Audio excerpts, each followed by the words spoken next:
Hello.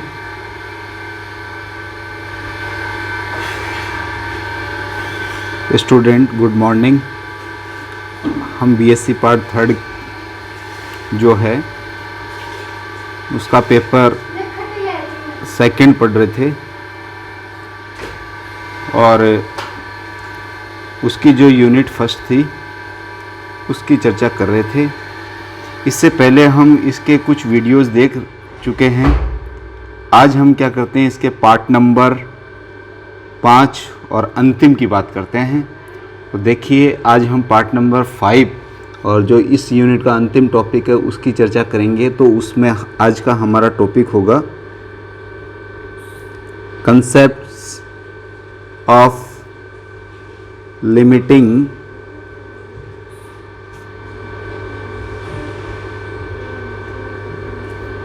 Factors.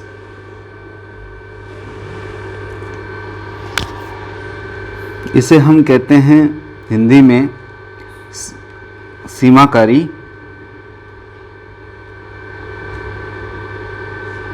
कारकों की अवधारणा। कंसेप्ट से तो अवधारणाएं, यानी इकोलॉजी में और हम कहें कि इकोसिस्टम में जो कंसेप्ट है लिमिटिंग फैक्टर का वो क्या है। तो इससे समझने के लिए आप ये समझिए कि जो वातावरण होता है, एक जीव होगा, जीवधारियों का समूह होगा और उसके चारों तरफ क्या होता है, वातावरण होता है। और ये जो जीवधारी और वातावरण हैं इनके बीच में जैविक और अजैविक घटकों के बीच में एक संबंध बना रहता है, जिससे कि दैनिक आवश्यकताओं की पूर्ति वो वातावरण और जीव के बीच में चलती रहती है। और वातावरण से ही एनर्जी का जो ट्रांसफ़र है, एनर्जी जो है वो उन जीवों को जीवित रहने के लिए मिलती है। या प्लांट्स की बात करें तो उन्हें जो है प्रकाश संश्लेषण के लिए मिलती है। तो इसको हम यूँ कह सकते हैं कि साहब, इस जीवधारी के जीवन को सबसे ज़्यादा मात्रा में आप जानते हो कि सारे ही फैक्टर करते हैं, लेकिन कुछ फैक्टर ऐसे होते हैं जो उस पारितंत्र में सबसे कम मात्रा में होते हैं, जो कि उस जीव की वृद्धि के लिए, इस जीव की वृद्धि के लिए, इस जीव के विकास के लिए बहुत अति आवश्यक होते हैं और वो सबसे ज़्यादा प्रभावित करते हैं जो सबसे कम मात्रा में होते हैं। तो वो परिमितकारी कारक यानी लिमिटिंग फैक्टर या लिमिटिंग कंपोनेंट कहलाएंगे।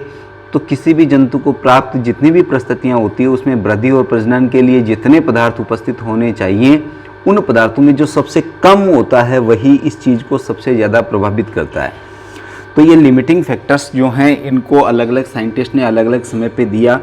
तो यहाँ जो पहला रूल है वो हम लिबिक का पढ़ेंगे। और जो लिबिक है, लिबिक्स लॉ ऑफ मिनिमम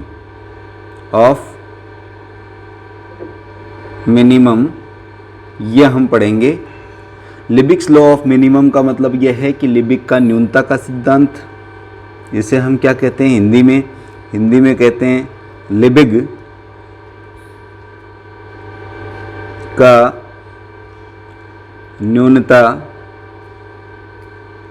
न्यूनतमता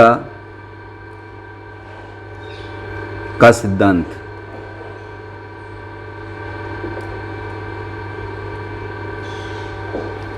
लिबिक का न्यूनतमता का सिद्धांत। लिबिक जो थे एक जर्मन साइंटिस्ट थे। ये कहाँ के थे भाई? जर्मन साइंटिस्ट थे और इन्होंने 1840 में एक किताब लिखी थी। उस किताब का नाम जो है organic chemistry and its application in agriculture and physiology थी। लिबिग ही वो पहले साइंटिस्ट हम कह सकते हैं जिन्होंने एक लिखित नियम प्रस्तुत किया और उन्होंने मुख्य रूप से ये जो प्रयोग थे इनके, वो प्रयोग किए थे प्लांट्स पर यानी पौधों पर। जो प्रयोग थे वो पौधों पे थे और पौधों पर प्रयोग करते हुए इन्होंने जो निष्कर्ष निकाला, जो रिजल्ट निकाले, उसी रिजल्ट को लिखित रूप प्रमाण के रूप में जो है न्यूनतमता के सिद्धांत के रूप में परिभाषित किया गया। और ये जो निष्कर्ष था वो ये था कि जो पौधे होते हैं, पौधों की वृद्धि, जो पौधों की वृद्धि होती है सर्वाधिक प्रभावित या जिन पदार्थों पर निर्भर करती है, सर्वाधिक जो निर्भरता है, लिबिक का सिद्धांत ये कहता है कि पौधों की जो वृद्धि है उसकी सर्वाधिक निर्भरता उस कारक पर करती है या उस फैक्टर पे करती है जो सबसे कम मात्रा में उपस्थित होता है, जो सबसे कम मात्रा में उपस्थित होता है, में उपस्थित होता है, तो उसके ऊपर निर्भर करती है या न्यूनतम मात्रा में उपस्थित होता है। इसीलिए हम इसे लिबिक का न्यूनतमता का सिद्धांत कहते हैं। यानी जीवधारी की जितनी जैविक क्रियाएं होती है उन सभी जैविक क्रियाओं को वातावरणीय कारकों के संयोग से प्रभावित तो होना ही होना है, लेकिन उस कारक के द्वारा वो समस्त क्रियाएं जो हैं उसकी वृद्धि और विकास में सहायक होंगी। जो कारक सबसे कम मात्रा में होगा, इसमें कुछ कारक जो हैं सहायक, ये जो लिबिक का सिद्धांत है उसमें कुछ सहायक नियमों के रूप में इसको अलग किया गया है, या सहायक जो नियम होते हैं या सब्सिडरी जो प्रिंसिपल्स होते हैं ये भी लिबिक के सिद्धांत में हम पढ़ते हैं। इसमें जो पहला नियम आता है वो आता है स्थिर दशा का नियम, और स्थिर दशा का जो नियम है, स्थिर दशा का जो सिद्धांत है उसे हम बोलते हैं प्रिंसिपल ऑफ स्टडी स्टेट। तो प्रिंसिपल ऑफ स्टडी स्टेट ये क्या कहता है? ये ऐसा कहता है कि भाई केवल स्थिर दशा में ही लागू होता है। लिबिक का जो सिद्धांत है वो केवल इसी कंडीशन पर लागू होगा, यानी जो जीवधारी है वो एक स्टडी स्टेट में रहे या उसी दशा में कार्य करता रहे जहां ऊर्जा और पदार्थों का अंतर प्रवाह और बहिर्प्रवाह संतुलन की स्थिति में हो, तो हम ये कह सकते हैं कि एक स्थिर दशा होगी, स्थिर दशा। और इसके अंतर्गत, स्थिर दशा के अंतर्गत क्या होगा? पदार्थों का बाह्य फ्लो जिसे कि आउटफ्लो कहते हैं, और इनफ्लो जिसे कि आप कहते हो अंतः प्रवाह, तभी ये सिद्धांत लागू होता है। जैसे कि मान लो कि पौधे की विभिन्न प्रकार की जो वृद्धि के लिए बहुत सारे तत्वों की ज़रूरत होती है, लेकिन जो तत्व सबसे कम मात्रा में उपस्थित है वही उस पौधे की वृद्धि को प्रभावित करेगा। दूसरा जो है इसमें सहायक नियम वो है प्रिंसिपल ऑफ फैक्टर्स इंटरैक्शन, जैसे कि हम अनन्य क्रिया का सिद्धांत कहते हैं, या कारकों की अनन्य क्रिया, कारकों की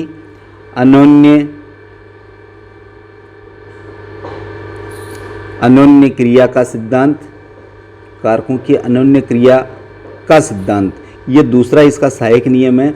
इसमें ये होता है कि साहब जो भी लिबिक का जो नियम हम पढ़ते हैं तो उसमें ये चीज़ भी वेरी करती है कि लिबिक जो न्यूनता का सिद्धांत है वो कारकों की अंतःक्रिया के सिद्धांत पे भी निर्भर करता है। तो हम इसको यूँ कहें कि जैसे एक एग्जांपल लेते हैं, जैसे घोंघा होता है जिसे कि स्नेल बोलते हो आप, जो स्नेल है उसके चारों ओर क्या होता है? एक खोल होता है जिसे कि सेल कहते हैं। आप क्या कहते हैं? Cell.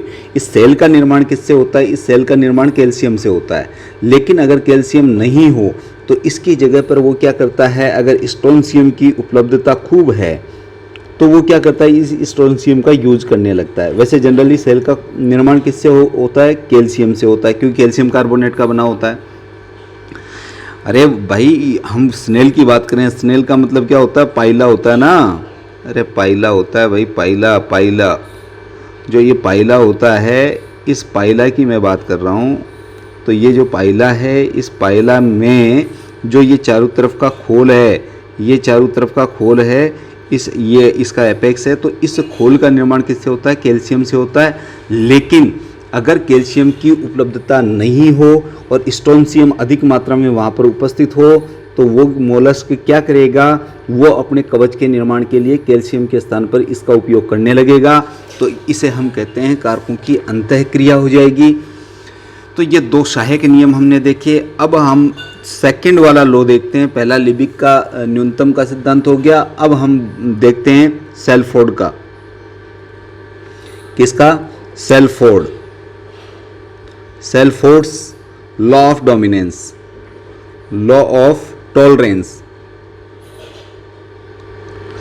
Law of tolerance,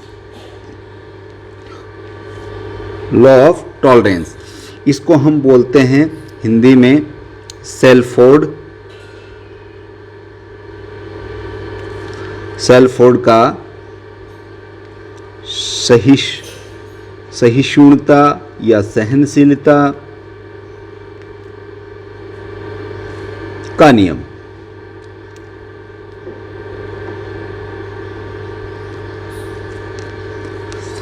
Salford जो थे, उन्होंने क्या है कि ये नियम जो दिया वो 1913 में दिया था।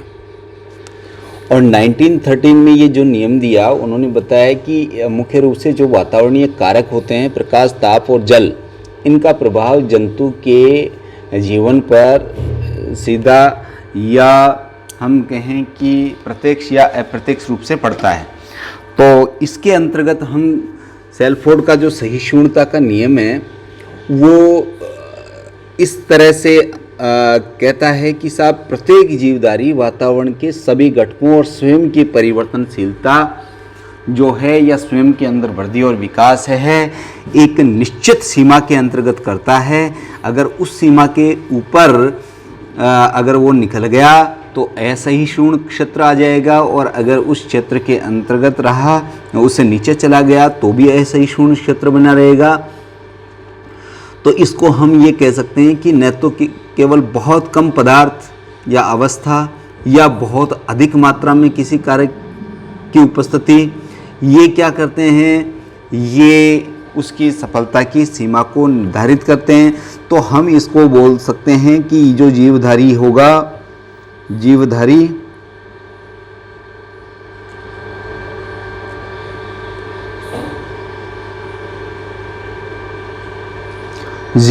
होगा, इस जीवधारी का सर्वाधिक विकास, जो सर्वाधिक वृद्धि और विकास होगा, वो किस बात पर निर्भर करेगा? वो करेगा एक निश्चित सहिष्णु सीमा पर, जिसे कि हम बोलेंगे इष्टतम सीमा। यानी एक जीव उस सीमा के अंतर्गत जिसमें कि सर्वाधिक वृद्धि और विकास दिखाता है, उस सीमा को, अब ये सीमा किसकी है? ये सीमा है वातावरणीय कारकों की। और अगर आप इसमें इस तरह वातावरणीय कारकों के अगर इष्टतम से ज़्यादा हो जाएगा तो वो असहिष्णु क्षेत्र कहलाएगा, और वो असहिष्णु जो क्षेत्र होगा वहाँ पर प्राणी की वृद्धि और विकास नहीं होगा। ऐसे ही अगर ये कम हो जाए, ये सर्वाधिक हो जाए, इष्टतम सीमा से ज़्यादा हो जाए, या सर्वाधिक इधर कम हो जाए, तो ऐसी कंडीशन में हम क्या करेंगे, इधर भी असहिष्णु क्षेत्र बनेगा। और असहिष्णु क्षेत्र जब बनेगा तो इसका मतलब यहाँ भी वृद्धि और विकास जो है जंतु का नहीं हो पाएगा।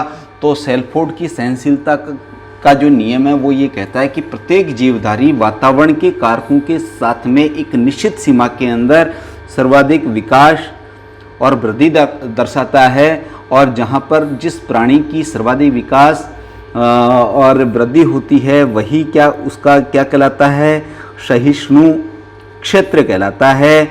और जहाँ तक ये सहिष्णु क्षेत्र है वही जो है सहनशीलता की सीमा,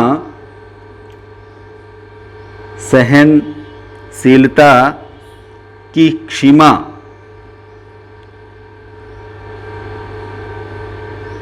सहिष्णुता की सीमा का निर्धारण करता है, और इसी में जीव की सर्वाधिक वृद्धि होती है। तो इसको आपने समझा कि सेल्फोर्ड का जो सिद्धांत है वो ये कहता है कि सब प्रत्येक जीवधारी वातावरणीय कारकों के साथ में, या मैं कहूँ कि सभी जैविक और अजैविक घटक आपस में जब गुथे रहते हैं तो जैविक घटकों का जो विकास है, उनकी वृद्धि है, उनकी प्रजनन क्षमता है, उसका सर्वाधिक विकास एक निश्चित सीमा में होता है और वो सीमा उसकी इष्टतम या सहिष्णु क्षेत्र की सीमा कहलाती है। अगर ये सीमा कम ज़्यादा हो जाए तो असहिष्णु क्षेत्र का निर्माण होता है और वहाँ पर इस जीव का जो विकास है वो नहीं होता, रुक जाता है और अंततः उस प्राणी की मृत्यु हो जाती है। तो इसकी जो ऑप्टिमम रेंज होगी वहीं पर इसका निर्माण होगा और वहीं पर इसका विकास होगा। तो इसे हम कहेंगे सेल्फोर्ड की सहिष्णुता की सीमा। तो अब तक हमने दो चीज़ें देखी सामान्यतया, एक तो सहनशीलता का सिद्धांत और न्यूनता का सिद्धांत।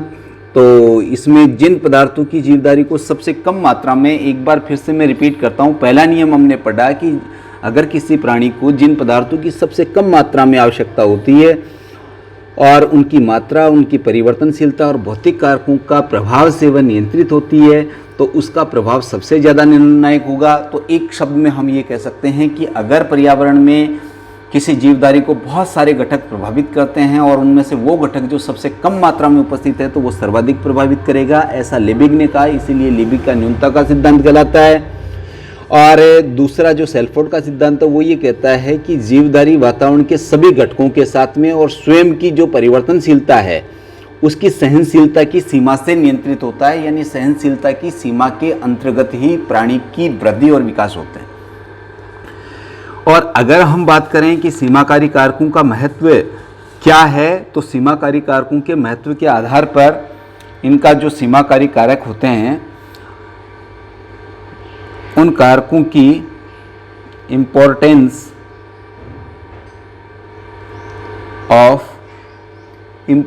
Of limiting factor